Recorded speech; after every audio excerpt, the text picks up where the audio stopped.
I titled my presentation "The Principle of the Flank and the Emergence of a New World Order from the Corpse of the British Empire." I hope to be able to convey that in a short time and have time for questions. I think we have to start with a recognition that Obama has been thoroughly defeated by one of the most brilliant strategic thinkers of our time, which is Vladimir Putin. And the way he defeated him was through a sophisticated flank against Obama's weakness in the form of his functioning as an asset of the British Empire. The British Empire referring to the financial institutions of London and Wall Street, which have always been the core of the British Empire's imperial policies as well as their economic policies.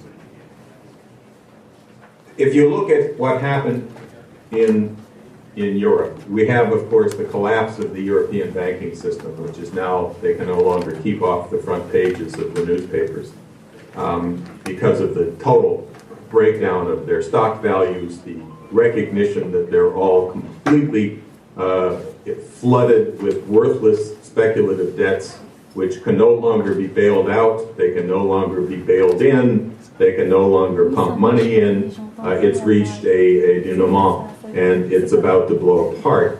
But in that context, the Obama administration launched this coup against Ukraine several years ago, openly supporting neo-Nazi organizations, carrying the swastika, openly working hand in hand, or actually praising the work of Stefan Bandera, who was Hitler's cohort in Ukraine in World War II.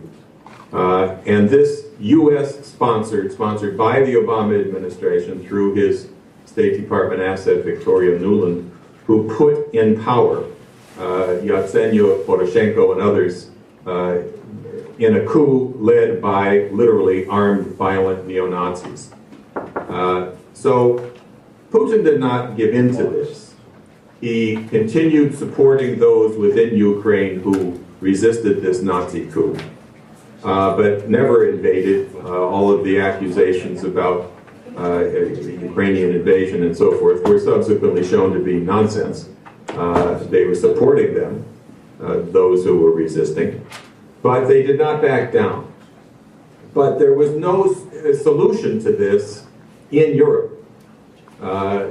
Obama and his British controllers succeeded in getting most of Europe at that time to go along with sanctions against Russia, supposedly as the aggressor, of which they, of course, were not aggressing against anybody. The Western forces, NATO, led by the U.S., began moving the most massive military forces up to the Russian border in history, more than any time, including the Hitler mobilization along Russia's borders before they launched the invasion of World War II.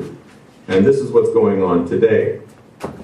But what Putin did was hit Obama on his weak flank, which was that Obama, like Bush before him, has been in an open alliance with the international terrorist organizations that we supposedly were fighting in the so-called war on terror.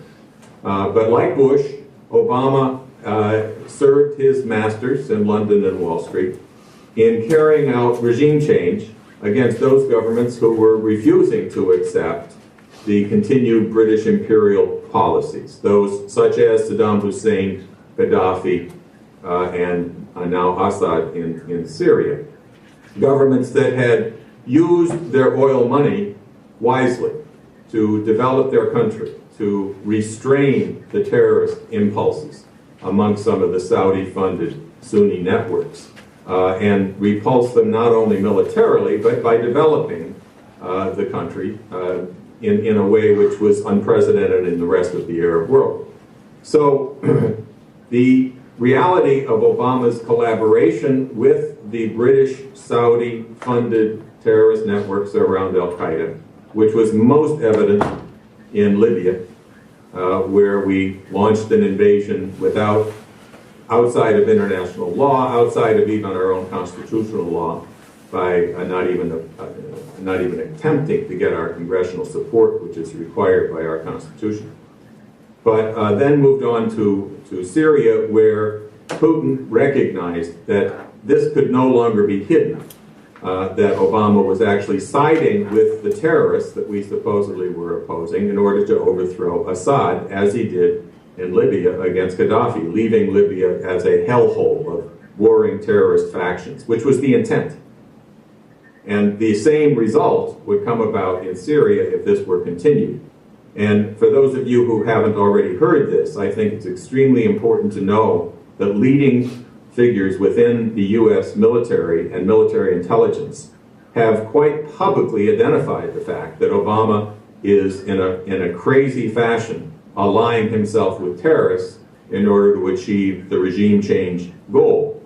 General Michael Flynn, who was head of the Defense Intelligence Agency, which is the intelligence agency for our military, in the 2012 to 14, I believe it was, until he was fired by Obama, publicly identified the fact that when Obama tried to invade Syria in 2013 over the chemical weapons, I'm sure you remember that he personally warned General Dempsey, the head of our Joint Chiefs, who then warned the president that this invasion would effectively be an invasion on the side of al-Qaeda, and the result would be the setup of a caliphate across both Syria and Iraq by the most radical, bloody, bestial forces amongst the Saudi-funded terrorist apparatus.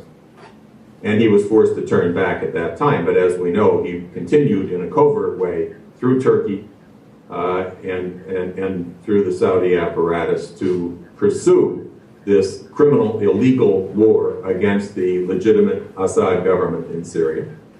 So what did Putin do? Putin took a flank against Obama, not head-on in Ukraine, but he went into Syria to do what Obama claimed he was doing, which was to fight terrorism. He moved in with his Air Force, he reconstituted the legitimate government of Syria, the elected government of the Assad regime, the legitimate government. In other words, what they were doing by going in was legitimate under international law because he'd been invited by the legitimate government, unlike the U.S. bombing, which is totally illegitimate, against the desire of the Syrian government, let alone, as I said before, without having gone for approval from even our own Congress. So he's now about to win. This is a situation which the Obama criminal war, his effort now to use surrogates like the Saudis and the Turks, bluffing that they're going to intervene because they're terrified, frantic, that the Russians and the reconstituted Syrian army is about to defeat terrorism in Syria, which will obviously have tremendous implications for actually cleaning out the terrorist nests and the rest of the Middle East. And they have to stop it. That their ability to deal with the current global breakdown of the Western financial, not global, the Western financial system breakdown depends upon their capacity to do two things. One, to be able to continue dictating policy to all the nations of the world so that the ability to obtain cheap raw materials wherever they wish, as they have under the colonial and post-colonial era.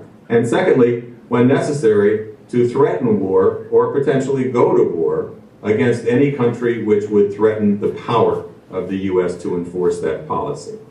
This was a policy developed in the 1990s by people like Paul Wolfowitz and his friends. It became known as the Wolfowitz policy. The guy who gave us the Iraq War, the criminal Iraq War, that Wolfowitz had a doctrine which said that our responsibility as the only superpower was to make sure that no country or any group of countries would be allowed to even obtain the strength to be able to challenge our global hegemony militarily in order to impose our hegemony economically.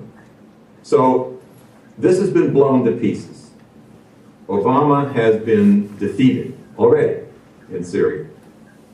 He's frantic, but there's not much they can do.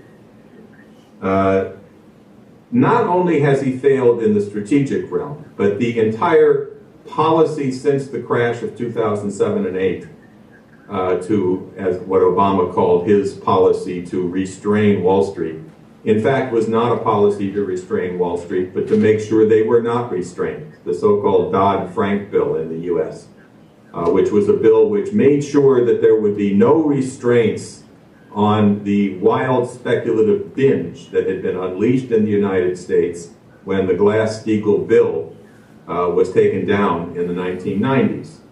The Glass-Steagall bill, for those of you who may not know briefly, was Roosevelt's bedrock policy of forcing a division between investment banks who were allowed to speculate but had no government support under Glass-Steagall, and commercial banks who were not allowed to speculate had to use deposits to invest in the real economy for the general welfare of the population, in industry, agriculture, infrastructure, schools, hospitals, and so forth. And if they got in trouble because of problems with legitimate loans to legitimate productive capacity, then the government would step in and back them up with what is called the FDIC, the Federal Deposit Insurance Corporation, protecting people's deposits in these commercial banks.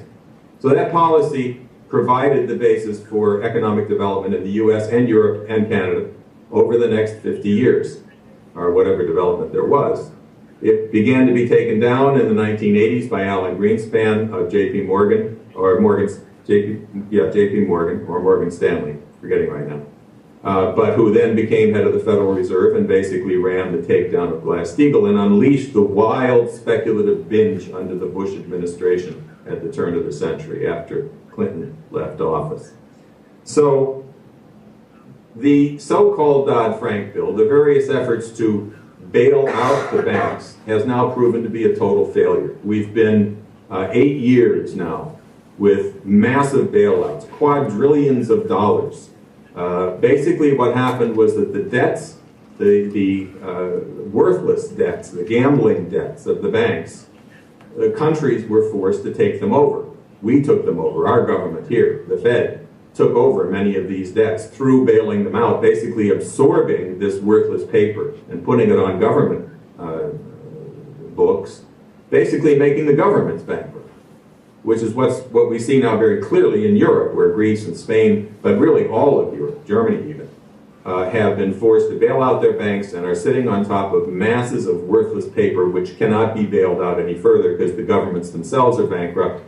So the bailout policy failed. They've now turned to bail in. Actually, it's written into the Dodd-Frank bill, bail in. If there's going to be a collapse, they say, we don't need the governments to bail them out anymore. We'll steal the depositors' money, people's life savings that they put into the bonds and the deposits of the banks. And this has already failed. It was implemented in Italy, in Cyprus earlier, but just in the last few months in Italy, and resulted in, on the one hand, many people committing suicide publicly when their life savings were stolen, but also a general failure of the policy to save the banks because, in fact, you're creating an environment in which people are going to stop using the banks if they know their money's simply going to be stolen when the bubble bursts. So this has failed. The interest rates were kept at zero for the last 8 years in Europe and the United States and Japan, longer in Japan, which the idea was that by having such low rates, the banks would use this money to invest in industry and we'd get our jobs back and our industries would grow. But of course, this money was not used to invest in the economy because our governments had given up on investing in the real progress of nations, our space program, our nuclear technology, our research and development in science and technology, all taken down in favor of speculation, of wild green fantasies, of windmills and solar cells, and then the fracking boom, which was economically a disastrous policy of wasting huge amounts of money to get oil out of shale at the cost of $50 to $60 a barrel. And of course, now that we have a general global collapse and oil is priced at $30, the shale oil bubble in the banks is somewhat equivalent to the subprime mortgage bubble of the 2005, 6, 7 period. So all of this has failed. There's been an absolute failure of Obama's strategic and economic policies and those of his British sponsors and supporters. I would point to the fact that the bail-in policy I just described was officially implemented on January 1st all over Europe. And LaRouche, in his typical great foresight, forecast that starting January 1st you would see a general crumbling of the Western banking system. And in fact, it began exactly then. For a while, nobody understood why, but finally they're beginning to acknowledge that it's because of this. Even Ambrose Evans Pritchard and other gurus are beginning to acknowledge that LaRouche was right, that it was because this bail-in policy is going to cause panic in an already bankrupt situation. So, the Glass-Steagall restoration is the only hope. I'm sure you've all had discussions with our associates up in Canada about the Glass-Steagall, what it means. You'll have to excuse me for 1 second.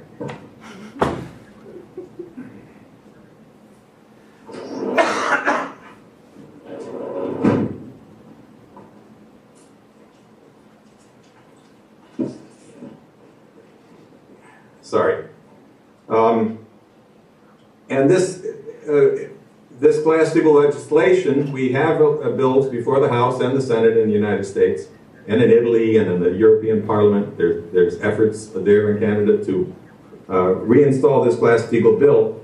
The only thing holding it back is the fear and cowardice of our Congress. We have many, many co-signers in these bills, but they aren't acting. And this is because of the fear, it's because of the brainwashing going on around this election facade here in the United States, where people are being told that we don't care what's going on right in front of our eyes, the fact that we're on the brink of thermonuclear war, the fact that we're facing a global financial disaster. All we're going to talk about is who's going to be president a year from now, when it probably won't matter if we even have a human race a year from now, with the threat of war and general economic collapse. So this is the war we have to carry out, we have to fight, we have to win. We have no choice here. We're looking at a general collapse of such severity that we have to act. Now luckily, we have on our side not only the brilliant strategic policies of Putin, but we have what our organization and Mr. and Mrs. LaRouche especially have been absolutely instrumental in implementing, which is the New Silk Road concept being led today by China, by Xi Jinping. Now what's happened in the last couple of weeks is that the growing recognition by Obama's controllers that they've lost the situation in Syria and to a certain extent throughout the Middle East and Europe. This was not a flanking operation in Syria. This was a flanking operation by Putin against the British Empire, against Obama and his British Empire controllers. And what he did was expose the criminality of that empire. He's not only saving Syria, he's exposing the empire's criminality on a global scale. Nonetheless, the policy taken by Obama and his controllers is to escalate rapidly and dramatically in Asia. Now this really brings to bear the issue of the role of the British Empire historically. I'm sure you've all seen the headlines in the last few weeks after the North Koreans launched or tested a nuclear weapon. They've had 4 now tests, and then successfully launched a satellite. The Western powers and media went berserk that this is a great danger, that this is a threat to civilization from a crazy regime, and therefore we have to massively build up our forces in Asia, in South Korea, and in the region about there. And in fact, we immediately broke the resistance within South Korea to the Obama effort to deploy so-called THAAD missiles, high-altitude missiles, into South Korea. And unfortunately, it looks like the South Korean government has capitulated to this. Before that, President Park Geun-hye had a Eurasian vision. She saw that only by working closely with Russia and China were they ever going to actually resolve the issue in North Korea through development, through railroads, through gas pipelines, through various things that are already in place. But this test and this missile launch convinced, unfortunately, a very weak president, it turns out, in South Korea to capitulate. So we're now seeing these THAAD missiles sent in there. It's important to note that these high-altitude missiles have absolutely no effect against North Korea, which is 30 miles away. They aren't going to be sending ICBMs to South Korea. These are only aimed at China and Russia, the Russian Far East. And the Chinese know it. And the Chinese are making it very public that this is a direct military threat against China, just as the deployment of our NATO forces up along the border in Russia, in Europe, and the anti-ballistic missile systems in Poland and Romania is a threat of war not seen since the Nazi mobilization to invade Russia. And this is exactly what the Chinese are saying today. Not only did we send 4 Raptor jets, the most advanced fighter jet in the world, into South Korea, not only are we expanding our exercises there. In fact, there's going to be a Marine exercise literally exercising the invasion of North Korea to send in troops to take out their nuclear and space capacity. And let me just mention that no one wants to see North Korea develop nuclear weapons. Even the Chinese are very strongly saying, don't. It's not going to help you. It's going to only allow provocative responses from the U.S. But keep in mind what North Korea sees. They're not crazy. First of all, they're strange, but they're not crazy. They're not going to use a nuclear weapon against anybody. They know they'd be blown off the face of the earth if they were ever to do so. It's simply, in their view, they see what happened to Libya. They see what happened to Iraq. Nations that had nuclear weapons programs gave them up under pressure from the West, and once they'd given them up, were bombed back into the Stone Age. And a regime in Washington which is publicly, openly committed over and over again to regime change around the world and to having their way, as Obama likes to say, we write the rules. Therefore, the North Koreans have, I think, justification. There's a way to stop it, it should be stopped, but it's not by these kinds of threats and mobilizing military forces whose real purpose is for a war on China. And as far as their space shot goes, no nation should be denied the right to a space program. Having a missile that can put a satellite in space is far, far different from having an ICBM which can come back into the atmosphere and be targeted to hit something. It's all hype to justify a war on China that they don't want to call a war on China. But, on the other hand, if you go down south a little bit to the South China Sea, I'm sure you've all seen all the headlines on this too. The U.S. is accusing China of aggression in the South China Sea. Well, let's look what's happening in the South China Sea. The Chinese control many of the islands in the Spratlys and the Paracel Islands. Other countries control other islands, Philippines, Malaysia, Taiwan, Vietnam, and others. And they have for many, many years. What the Chinese have started to do is to build some islands on the shoals that they control. This is called aggression. This is called militarizing the South China Sea. And then a couple of days ago, you'll see, I'm sure you saw in the headlines, SAM missiles, surface-to-air missiles discovered on a Chinese island in the Paracel Islands. The island of Woody Island, they call it, where the city of Sansha is, which is the city, by the way, this is a built-up island. There's 2,000 people that have been living there for 50 years, Chinese people. It's a well-developed 5-mile square island, which is the capital of the other islands in the Chinese possession. And they've discovered surface-to-air missiles there. Well, these defensive measures have been in these islands for 50 years. They've never been hidden. They're always there. All of a sudden, we've discovered that they have what's been there for 50 years. Very minimal defensive technology. But that's militarizing the South China Sea, and it's very dangerous. And therefore, we have to rapidly go forward with our plan in the Philippines to set up half a dozen to a dozen new U.S. military bases, although it's completely forbidden by the Philippine Constitution. But the puppet government there, under President Aquino, who follows every hint from Obama, has agreed to basically put aside the Constitution and allow the U.S. to set up the most advanced air, sea, and land forces in bases across the Philippines, including 2 on Palawan Island. If you look at a map of the Philippines, you'll see that there's the archipelago, and then you have an island called Palawan that juts right up into the South China Sea. The U.S. is deploying 2 air and naval bases on Palawan Island, right in the middle of the South China Sea, with, again, the most advanced air, sea, land power in the world, in history.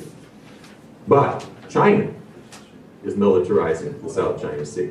You'll see in the headlines on the Washington Post and New York Times and LA Times and so forth. This is the British imperial policy of Bertrand Russell, that we can convince the population that snow is black if we say it loud enough. It was known as the Goebbels policy in Nazi Germany, but really it's the Bertrand Russell policy, the brainwashing policy. Is you basically drug up a nation, as you have here in the United States, where we're experiencing the worst drug epidemic in the history of the nation, the worst heroin epidemic in the history of the nation, with a president who's legalizing drugs and collaborating with the drug terror networks in Colombia and elsewhere to expand the massive destruction of the human population in our country. And I'm sure this is just the same in Canada. I don't know the details.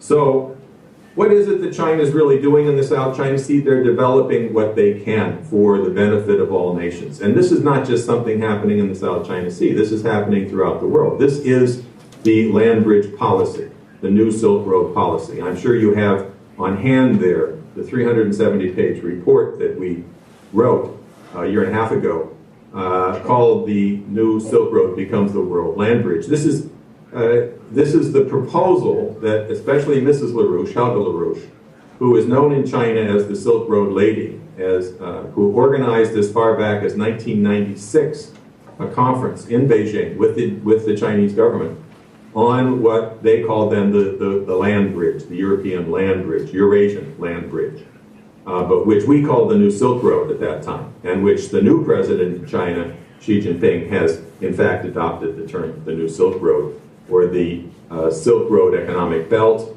through Central Asia, and the new maritime Silk Road through Southeast Asia and through the waters going into the Indian Ocean. They call it the one belt, one road policy.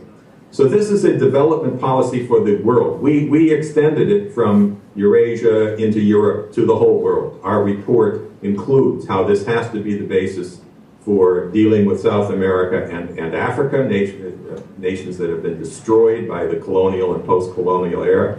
And in particular, Helga Zepp-LaRouche emphasized development of the Middle East. That the only way to end the intentional British division of the Islamic world into Sunni Shia conflicts, ethnic conflicts, national conflicts, is to take the Silk Road development concept, the peace through development idea, into the Middle East. And I hope you all follow that Xi Jinping just finished a tour of Saudi Arabia, Iran, and Egypt, where he did precisely what Helga had proposed, using many of the programs that in fact are in that report, which, by the way, the Chinese have translated into Chinese and immediately mass distributed to all the think tanks, universities, and governmental offices. 1,000 copies were distributed by the Chinese after translating that report. So this is not just a report on what China is doing.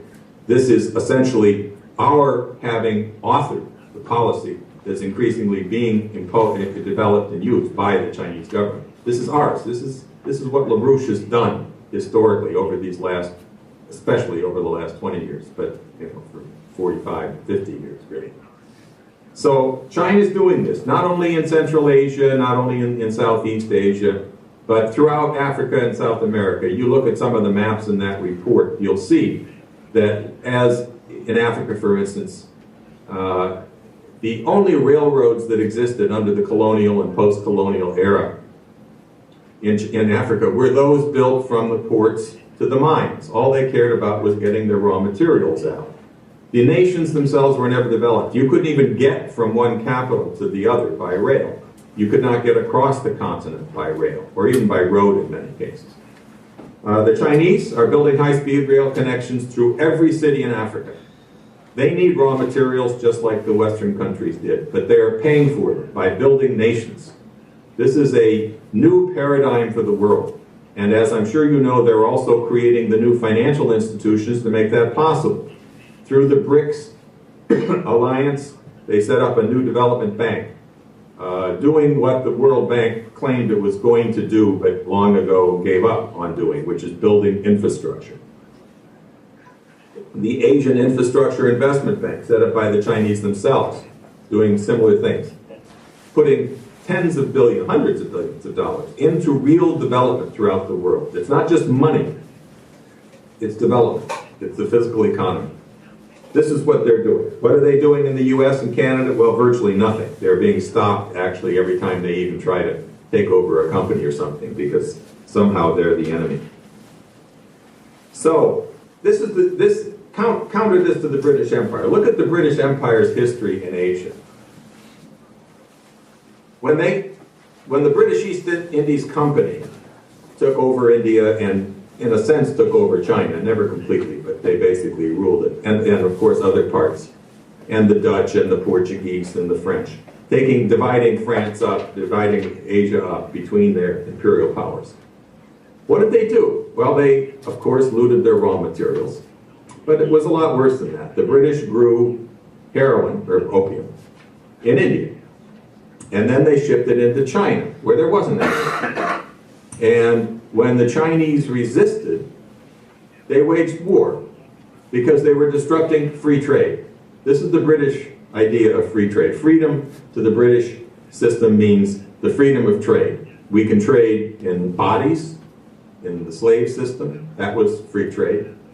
And we can deal with opium. And when the Chinese government tried to interfere with free trade, i.e. the drugging up of their population, the British went to war twice, 2 opium wars, laid waste to entire cities, brought in their gunboats, destroyed the cities, destroyed much of what was one of the great cultures in the world, but which had been undermined by also Western operations to sabotage collaboration between the East and the West. That's another long story. But having basically laid waste to China, the British said, we have liberated them. We've brought civilization to China through the freedom of banks to loot, of people to peddle their drugs, and so forth. So, what happened to the United States? Well, we had Franklin Roosevelt, who fought the British system. He recognized that the emergence of fascism in Europe had been brought about by the City of London, by the banking system in London, who financed Hitler's rise to power and Mussolini's rise to power, and the Spanish Nazi fascists as well. So Roosevelt saw that he had to defeat this Nazi scourge that had been created by the British, but he made it clear to Winston Churchill and everyone else that he did not fight World War II to save the British Empire, but that in fact he was going to use American system methods to take the colonies that had been kept in a state of absolute backwardness throughout the imperial era and bring them into the modern world. What China is now doing today is what Roosevelt intended to do. And Roosevelt unfortunately died before the war was out, and immediately the British moved in through their puppet Truman and others. And by and large, every president we've had since that time, with exceptions, Eisenhower, somewhat of an exception, Kennedy, definitely an exception, who tried to restore the FDR policies, but was therefore killed by the British. And others who have just increasingly allowed the U.S. to be run by Wall Street as a free trade operation, giving up the American system idea, which was a central government whose purpose was to invest in the real economy, to uplift the general welfare of the population as a whole, to foster the pursuit of happiness, a term that came from Leibniz, who was the greatest inspiration to the American founding fathers, the German philosopher and scientist. But that was sabotaged. Instead, we were told, no, freedom is not the freedom to develop the creative powers of your mind. That's not where happiness comes from. Happiness comes from getting high, from getting laid, and basically being destroyed by listening to bestial, backward noise called popular music. This is the rock, drug, sex counterculture. I have to excuse myself again, just a moment.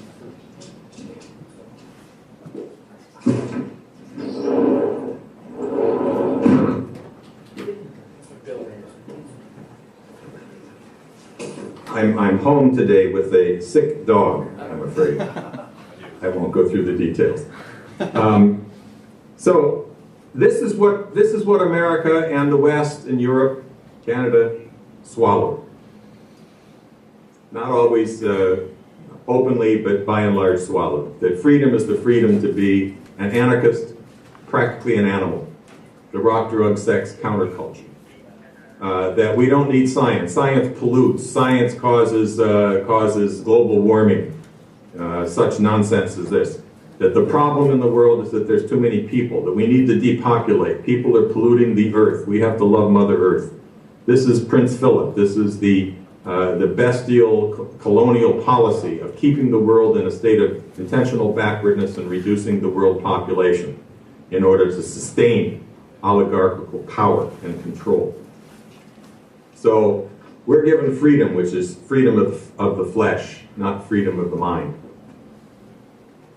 This is what we have to reject, absolutely.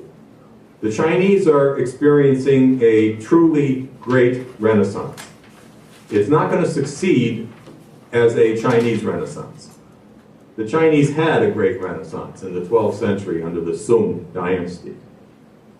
Confucian renaissance. They like our renaissance in the 14th century and 15th century.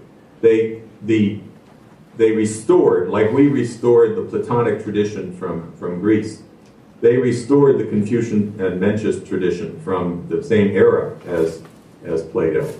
And in doing so, unleashed a tremendous scientific binge in Europe, in China, which, when the Jesuit missionaries arrived there later, and the same Leibniz who gave inspiration to the American Constitution was working hand in hand, corresponding with the Jesuits in China, who were reading the Confucian doctrine, and especially that of Jushi in the Sung dynasty, the great Confucian leader in that era, and who recognized that China had a more advanced culture than Europe, even in the 1600s, 1700s, that they had bigger cities, they had a more educated population, a broader layer of the population with advanced education, that their government was driven by the quality of thinking rather than popularity in the banal sense, and that they had a very profound philosophic tradition which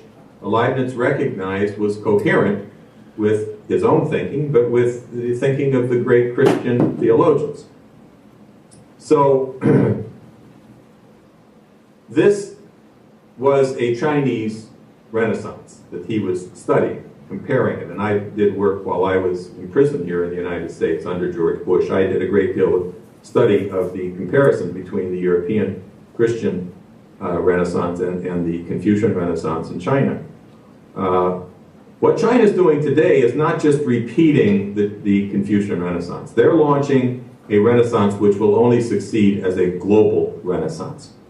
When Mr. and Mrs. LaRouche call on the United States and Canada and Europe to accept Xi Jinping's proposal that we join with them in the Silk Road, we join with them in the Asian Infrastructure Investment Bank, they're not excluding us. We are excluding them, as I've discussed, economically as well as strategically, the TPP, for instance. But they are saying we can have an inclusive world based on development. Join us. And of course, this is what we're fighting for here, is to break through, to give people a sense that this is not only possible, but absolutely necessary. We have to have a new Renaissance, and it has to be global in scope. We have to even go beyond the question of sovereign nations. We must defend sovereignty, but we have to have a cooperation among sovereign nations, which makes it possible for us to have a world in which people think about how we can advance ourselves and others as our actual self-interest. This is the last chance we have. The world is sitting on the brink of thermonuclear war. It could literally break out at any time.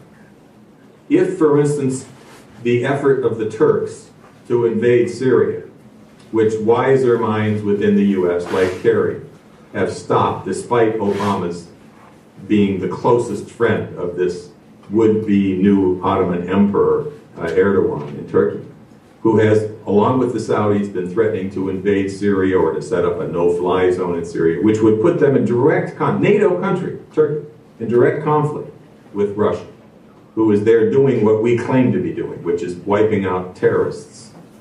Then we would be literally sitting on the brink of World War III. Within days, this is what's being discussed right now. Similar situation in Asia. I won't go through the details, but the Chinese are very, very aware that this can be provoked literally on a minute's notice, and that we could be at war. They're putting out government reports from military people saying, if you try to launch an invasion of North Korea, we know what that is, and you're going to have to deal with China. These are thermonuclear wars that are being discussed. So we only have these two paths. Let me mention, if you haven't, you probably haven't discussed it, just this weekend, some of our people in New York, as part of Mr. LaRouche's Manhattan Project, went to a meeting of a group which is probably the best we have in America from the academic and diplomatic schools. It's a group called the Committee for East-West Accord. It includes people like Dr. Stephen Cohen, who has been a strong defender of the Russians and Putin, former ambassadors like Van der Heuvel and Matlock, who were ambassadors to Russia, and others who have been part of an effort who have been screaming at the top of their lungs that we're heading for nuclear war, that this isolation and demonization of Russia is leading us to the brink of war, that the driving of our military forces up to their border is threatening a war which could blow up the world. And, you know, we have to admire that they're doing that. But there have been a series now of 3 interventions by LaRouche representatives in the Manhattan Project. The first one, they, after hearing their very serious concern about war, Elliot Greenspan and Suzanne Clevey and others basically said, well, look, you have to recognize that Obama is the person who is pushing for this war, for regime change and for economic destitution, which is driving the world to war. Why don't you join with us in impeaching Obama? And they all said, no, we're going to try to convince Obama. Good luck.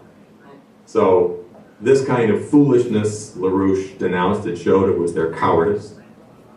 He didn't say, gee, good work, I'm glad you're against war, thanks a lot. No, he said, look, you're fools if you think that you can do this without getting Obama out of office now, not in the election, now. We're facing war now, and global depression now. So they met again a couple months, about a month or 2 later, and at that event, similar exchange, talked about the new Silk Road, why don't you join with us in development, why don't you impeach Obama? And this time, some of them said, well, we must admit that Obama can no longer be considered a tool of the war hawks. He is the president, the buck stops there, he's the one pushing this war policy. So they made a slight adjustment and said, yeah, we have to admit Obama's to blame. Impeach? Oh, no, we're not talking impeachment. Now, this Saturday or Friday, Friday, they met again in New York, and both Elliot and Suzanne Clevey went there. And this was quite interesting. They're scared to death. And when Elliot and Suzanne got up and said, why don't you join this Silk Road? You're talking about a new détente, Suzanne said. Well, we don't need détente with Russia. The fact of the matter is Putin's in charge. We don't have to find out how to reconcile with Putin. We have to recognize that he and Xi Jinping in China have created a new world paradigm, which we have to join. We have to learn from them and join it. Don't talk about détente. That's a thing of the past. We have to have this new world paradigm. It's there for us to join. Of course, it means removing Obama. It means implementing Glass-Steagall to shut down Wall Street. Why don't you do that with us? And this time, both Professor Cohen and Professor Van der Heuvel, or Ambassador Van der Heuvel, both of them said, look, We know what you're talking about. We basically agree. We understand. We've read your material. In fact, Ambassador van der Heuvel attended this wonderful concert in Manhattan of the Messiah that we did, which I'm sure you've all heard about. We understand that. And let me say that I basically agree with you. And yeah, we'll meet again. But there's just, I don't know. I'm not sure we can do what you say. They're terrified. They're absolutely terrified. They know that Mr. LaRouche tells the truth. He doesn't say, well, here's a partial measure. He knows how to win. We know how historically Roosevelt won in his era, and LaRouche knows how to win now. The problem is that people are terrified. They're terrified of the power of Wall Street. They're terrified of the murderer Obama. They saw what happened when John Kennedy and his brother were killed when they took on Wall Street and the power of the British Empire. And they're scared. And that fear has to be overcome by us, each of us, who has to have the courage to tell the truth to power and to make clear that there is a solution which can and must be implemented now in these coming days and weeks at most, because that's all the time we have.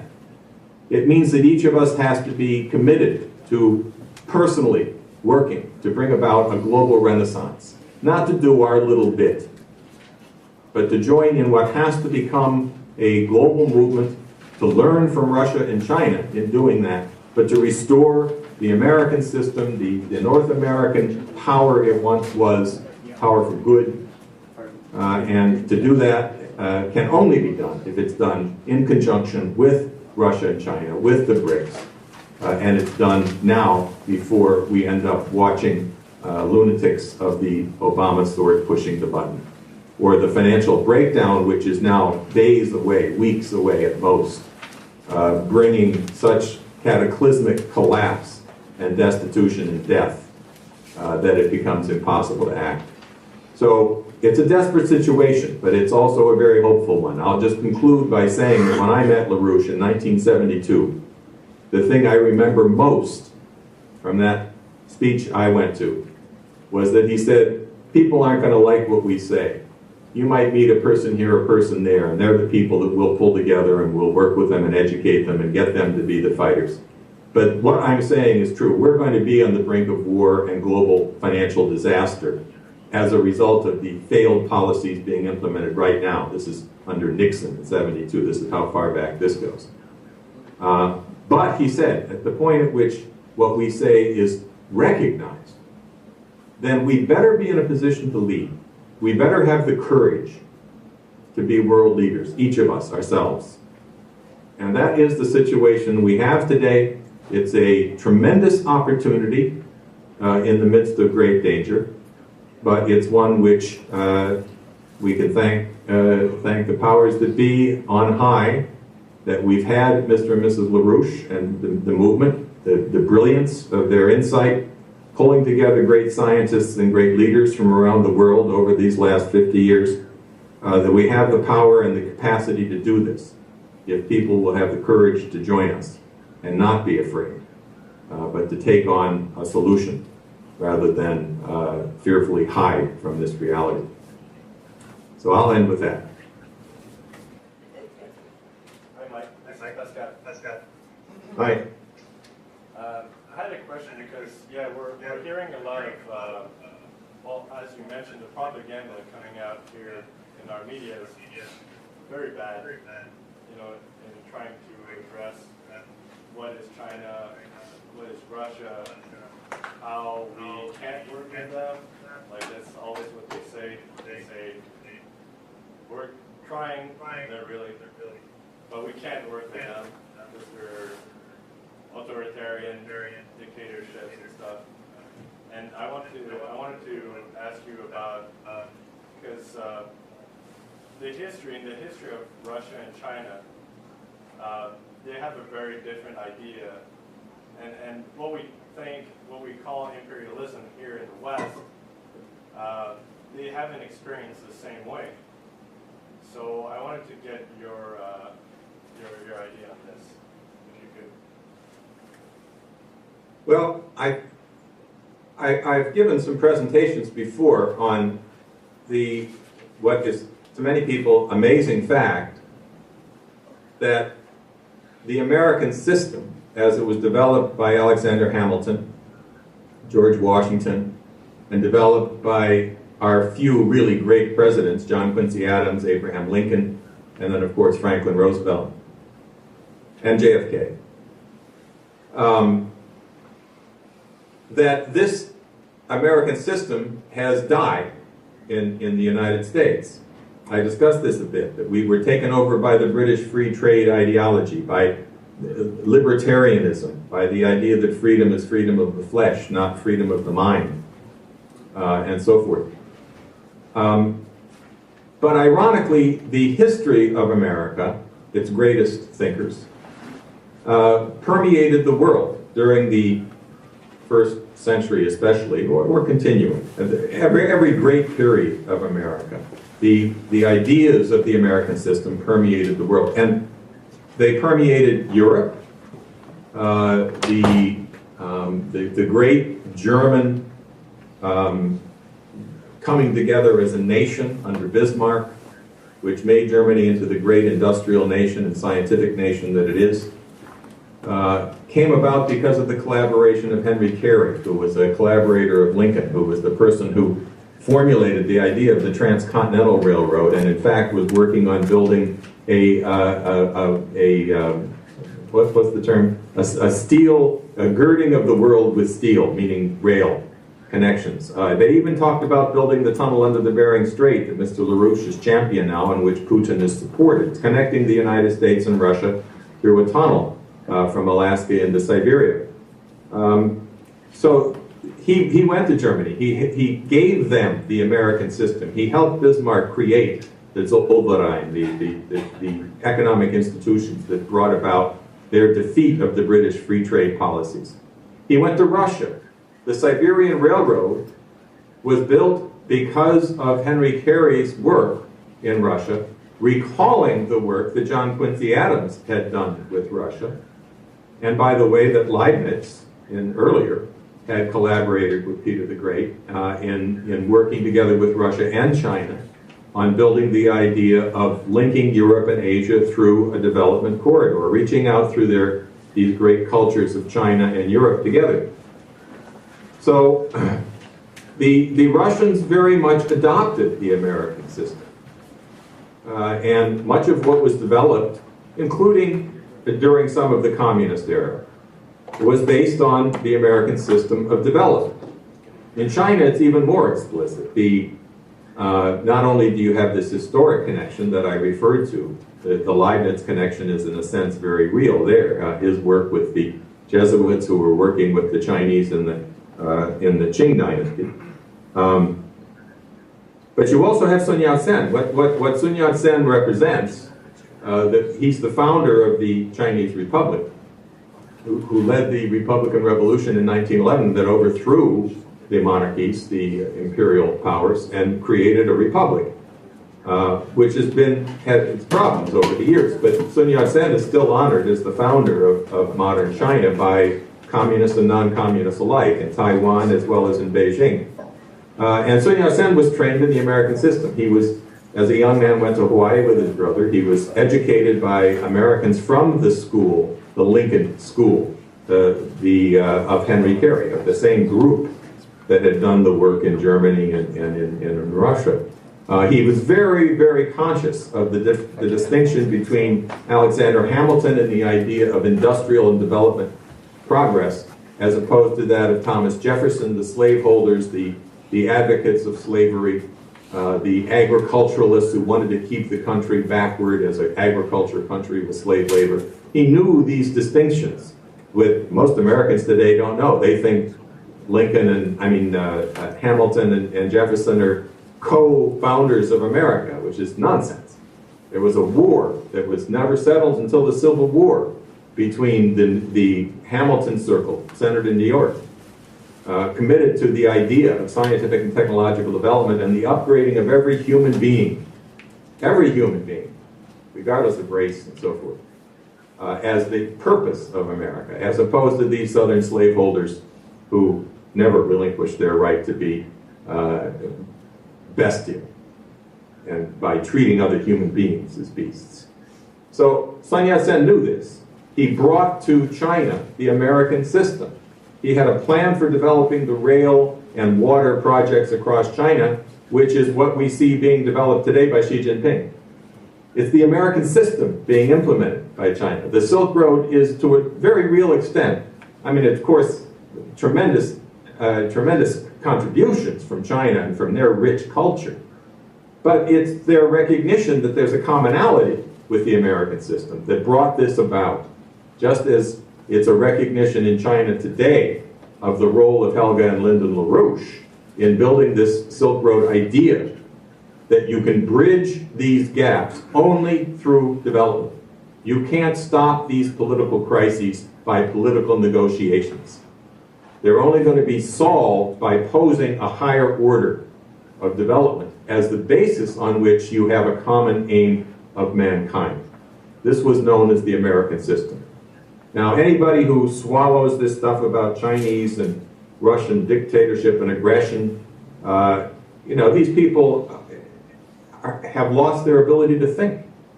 They simply don't think anymore. They swallow whatever opinions shoved down their throats by the media. Right? So, yeah, Putin might be against proselytizing homosexuality. Therefore, he's not a Democrat. Xi Jinping may be against speculators unleashing hell upon their financial system by people like George Soros. Therefore, he's opposed to freedom. Right? Well, this has to be countered by people thinking. We have to instill in our fellow men the ability to think and not be subjected to the kind of Bertrand Russell brainwashing which permeates our newspapers, our so-called entertainment, which is nothing but ugly violence, sex, and perversion, which is called entertainment, to turn off the radio with this disgusting so-called popular music and master even those people who went through life never getting any exposure to classical music because our schools don't teach it anymore. Start now. Master the great works. Because great classical music is not, it's not just a music of a period. It is a music of a period. It expresses the great Renaissance periods in which it was produced. But it's music that reaches into the human mind and calls upon that mind to use its God-given powers of reason. That's what great music does. As LaRouche always says, classical music appeals to above the belt. The other music that we hear all the time is the other side of the belt. And that's not what we need. We need human beings who can think. So it's not hard to prove that Russia and China are leading a new paradigm for development. It's there. It's in front of our eyes. It's clear that Russia is defeating terrorism, what we said we were doing, but in fact allied with terrorism in order to receive regime change, British colonial-style regime change. And that China is carrying out the kind of great development program that Abraham Lincoln and Franklin Roosevelt were committed to and carried out to a great extent in their lifetimes. We have to join that. The only way to deal with people who are stupid is to say you're stupid. Think. Use your mind. Stop being a fool.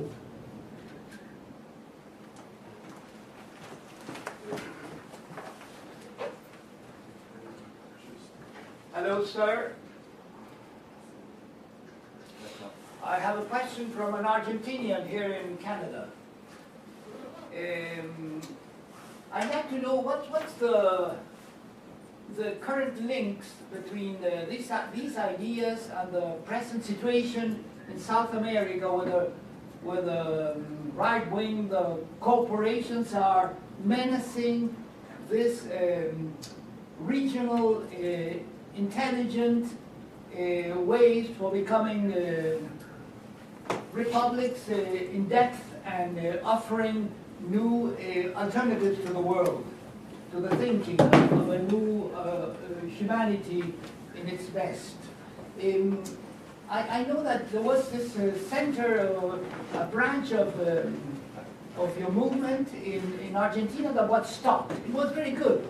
I don't know what happened there because ideas were there and you were informing cleverly about your ideas. But what's the current situation? Because you know, Argentina was taken by this Cambiemos party, and they're destroying all what Cristina had done, and Dilma is menaced, and Venezuela is so much criticized.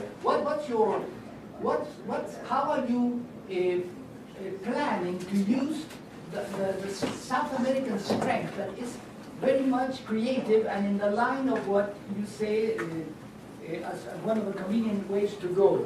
And China is close, was close to Cristina, Putin was close. What's the possibility of blocking this advance of the right wings there? Yeah, well, you're absolutely right. The only solution is what we do here in North America.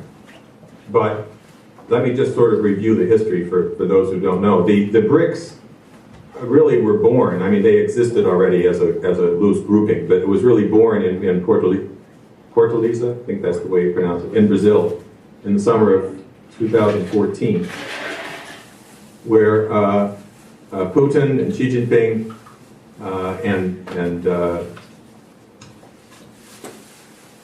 was Modi in already? I'm forgetting who was representing India at that time. I think Modi was already in. Went to Fortaleza, and they formed, this was the annual meeting of the BRICS. But this, and because Brazil, of course, is a member of the BRICS. Brazil and South Africa are the B and the S in BRICS. Brazil, Russia, India, China, and South Africa. But Brazil and South Africa are not really simply representing themselves. They're the strongest economies of Africa and South America, but to a very real extent, they are simply representative of those entire continents. And this was demonstrated at Fortaleza when they had this meeting, but they had it simultaneously with the meeting of the, I'm forgetting the name of the Latin American Alliance of all the countries of South America and Central America, who met simultaneously with that meeting. And they all met with Putin and Xi Jinping. And it was a coming together of the entire continent around this idea of development. And if you look at the map of South America, the Chinese, as you referenced, are doing the same thing I mentioned before about Africa. They're building 2 cross-continental rail connections, hopefully with Bolivia involved. I mean, you have this amazing case of Bolivia, a country with, you know, basically, well, a very poor country, whose leader came in from the indigenous Indian population, and we were very afraid he was going to be a drug dealer and so forth. And this guy has taken responsibility for leading a fight for nuclear power and technology, not only in Bolivia but across South America. The Chinese are very much involved in this. But as we've seen, this subjected them to the most massive, intense attacks by the British Empire, to a great extent using their assets on Wall Street. It was primarily Wall Street and these vulture funds. The vulture funds are those who, when a country is in great trouble or a business is in great trouble and their stock collapses and their debt is in trouble, they go in and buy up bonds and debts at a nickel on the dollar and then insist on a 100% payoff. So when Argentina, under Cristina, or under her husband, Kirchner, when they had gone bankrupt and had to declare a moratorium on the debt, they negotiated a haircut for their creditors. They ended up paying about a third of the debt with the agreement, as is legal under all the international laws, so that their creditors would get something, not nothing, by a complete bankruptcy of the country. But a small portion, about 8% of the creditors, refused to accept the deal. And these are the vulture funds, who bought these things at about a nickel or less on the dollar and refused to take 33%, which would have given them a huge profit. But no, these are not just people out to make money. These are the thugs. These are the mafia hitmen of the British Empire. Their policy was to bring down the government, not to make the money. They might get the money, they might not. That's not what counts to them. What counts to them and their controllers on Wall Street in the City of London is to bring down Christina. to bring down Dilma Rousseff in Brazil, to prevent these nations who are lining up with sanity, with development, against the bestiality of the so-called Washington Consensus, the zero growth, deindustrialization, legalization of drugs, population control policies being shoved down their throats by the British Empire and their stoolies in Washington. So, saying that, there's much that is being done, by the Chinese mostly, to bring development to these countries, and it's only that development that can bring back those forces that are committed to development. But really, there's not going to be a solution until we solve it here, because the power, the Latin Americans just don't have the power to do it. We do. If we break those who are trying to re-enslave the people in South America, break them here, break Wall Street, shut down Wall Street, which does not need to exist. We need our commercial banks, but the only way to save those commercial banks is to shut down these banks that are so-called too big to fail banks, not just break them up. You know, when you hear Bernie Sanders and these frauds who are claiming to be fighting Wall Street, they talk about breaking up the banks, breaking up the banks. This is a fraud. You don't want to break them up. They have to be shut down. All of that debt is fake. It's not real. It's gambling debts. It's debts. I hope you've all seen the movie The Big Short. This is a brilliant movie done based on a book which is probably the best book about the 2007-8 collapse, about the creation of CDOs, these collateralized debt obligations, which was the basis on which the subprime mortgage bubble was built up through that and credit default swaps. This whole creation of these artificial entities, which could be gambled upon and then gambled upon the gambling, creating this massive pool of money, all of which was based on nothing. On, in that case, mortgages which they knew could not be paid. But they didn't care because they weren't making money in the mortgages. They were making money on the gambling casino, the pyramids built on top of them. Go see the movie. It's very well done. But the this crowd on Wall Street are the ones who are running the destruction of South America. That's what colonialism is. It was under the British Empire. The British East Indies Company, which ran the colonization of India and elsewhere, was a private company. It was the banks. It was the Barings Bank and what became the Hong Kong and Shanghai Bank, which even today is at the center of the international drug trafficking. And has admitted it. But instead of going to jail, they pay a little fine and go on with their drug laundering. So it has to be done here. It has to be reversed here. There's nothing I can recommend except fighting against this evil in those countries and working with the BRICS, with China, as much as you possibly can, but to join with us in the fight here to overturn this evil administration, or this system, this British Empire system that has now taken over the Europe and America nations. We have time for one last brief question. Sorry, Mike. We have time for one last very brief question, and I think we have one here from Philoni and Devin. Hey, Mike. I just wanted to ask if you could talk about the differences between. Louder. If you can talk about the differences between the NASA's somewhat space program and what China is doing with their lunar mission, the Chang'e missions and whatnot, and fusion, and how each respective government treats those institutions and how they work for society. I could say something, but as I understand it, Bob is going to be giving a full presentation on that right now. Yeah. Right, Bob? Yes, that's correct.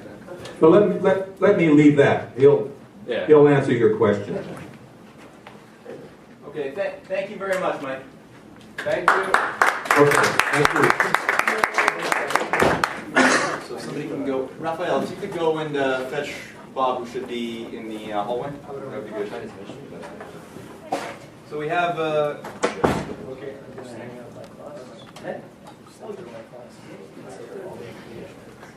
So we have coming up right now a brief presentation which will be given by Dr. Robert Hux, who's an organizer and a representative of the Committee for the Republic of Canada for over 20 years, who will be presenting on reviving the space program.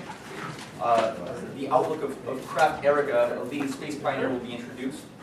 And we're going to go into what China has been doing in reviving this lost dream which we once had, to become a species unbounded by any physical constraints, and unleashed as the first self-consciously created species ever to be created or ever to show up on the Earth. So with that, I'll leave the stage for Dr. Hux to come up and prepare his slideshow. Do you have a slide? Yeah.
Je l'ai déconnecté parce qu'à un moment donné c'était trop bon, j'entendais vraiment. Au début c'était correct, à un moment donné je comprenais ce qu'il disait, après j'entends plus la voix du. Through the Saudi apparatus to pursue this criminal, illegal war against the legitimate Assad government in Syria. So what did Putin do? Putin took a flank against Obama, not head on in Ukraine, but he went into Syria to do what Obama claimed he was doing, which was to fight terrorism. He moved in with his Air Force, he reconstituted the legitimate government of Syria, the elected government of the Assad regime, the legitimate government. In other words, what they were doing by going in was legitimate under international law because he'd been invited by the legitimate government, unlike the US bombing, which is totally illegitimate, against the desire of the Syrian government, let alone, as I said before, without having gone for approval from even our own Congress. So he's now about to win. This is a situation which the Obama criminal war, his effort now to use surrogates like the Saudis and the Turks, bluffing that they're going to intervene because they're terrified, frantic, that the Russians and the reconstituted Syrian army is about to defeat terrorism in Syria, which will obviously have tremendous implications for actually cleaning out the terrorist nests in the rest of the Middle East. And they have to stop it. That their ability to deal with the current global breakdown of the Western financial, not global, the Western financial system breakdown depends upon their capacity to do two things. One, to be able to continue dictating policy to all.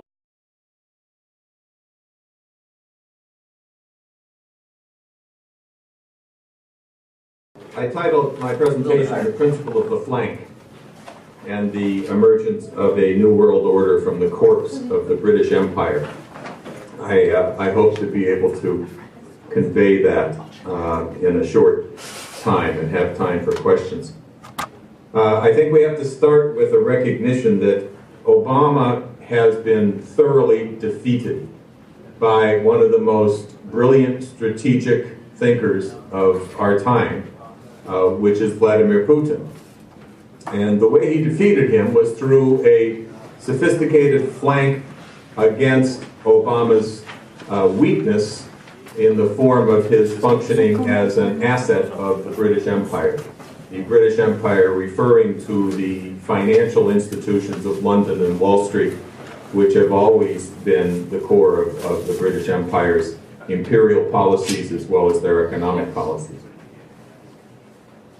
If you look at what happened in Europe, we have, of course, the collapse of the European banking system, which is now, they can no longer keep off the front pages of the newspapers because of the total breakdown of their stock values, the recognition that they're all completely flooded with worthless speculative debts, which can no longer be bailed out, they can no longer be bailed in, they can no longer pump money in. It's reached a denouement, and it's about to blow apart. But in that context of World War II, and this is what's going on today.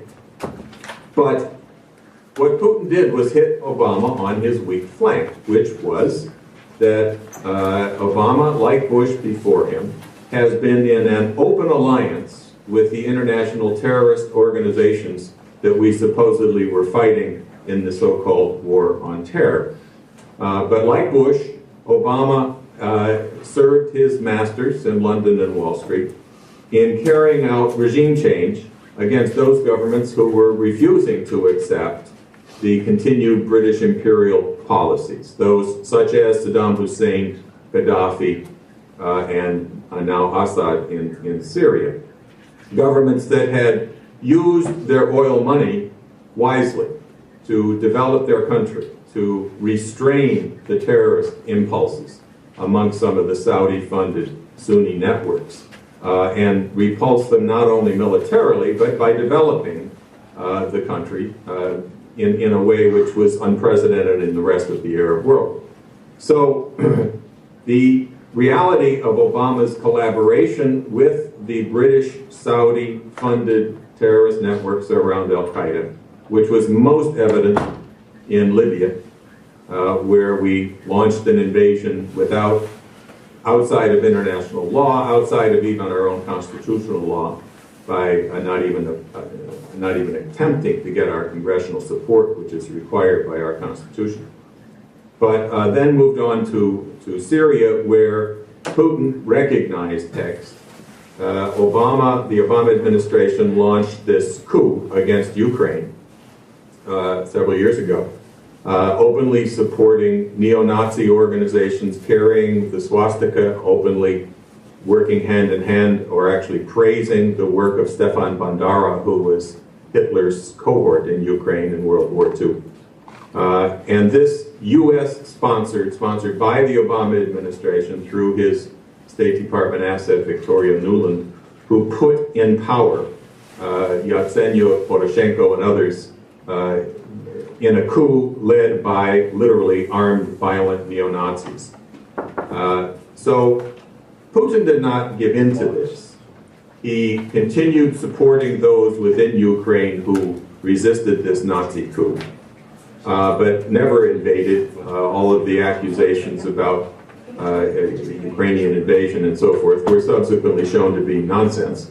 They were supporting them, those who were resisting, but they did not back down. But there was no solution to this in Europe.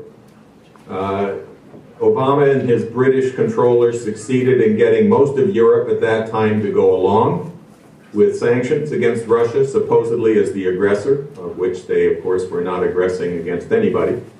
The Western forces, NATO, led by the U.S., began moving the most massive military forces up to the Russian border in history, more than any time including the Hitler mobilization along Russia's borders before they launched the invasion, that this could no longer be hidden, that Obama was actually siding with the terrorists that we supposedly were opposing in order to overthrow Assad, as he did in Libya against Gaddafi, leaving Libya as a hellhole of warring terrorist factions, which was the intent.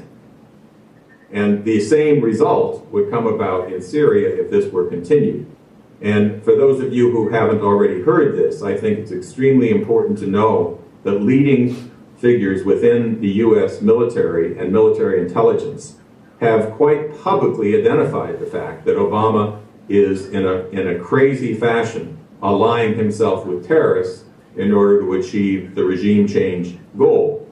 General Michael Flynn, who was head of the Defense Intelligence Agency, which is the intelligence agency for our military, in the 2012 to 14, I believe it was, until he was fired by Obama, publicly identified the fact that when Obama tried to invade Syria in 2013 over the chemical weapons, I'm sure you remember that he personally warned General Dempsey, the head of our Joint Chiefs, who then warned the president that this invasion would effectively be an invasion on the side of al-Qaeda, and the result would be the setup of a caliphate across both Syria and Iraq by the most radical, bloody, bestial forces amongst these Saudi-funded terrorist apparatus.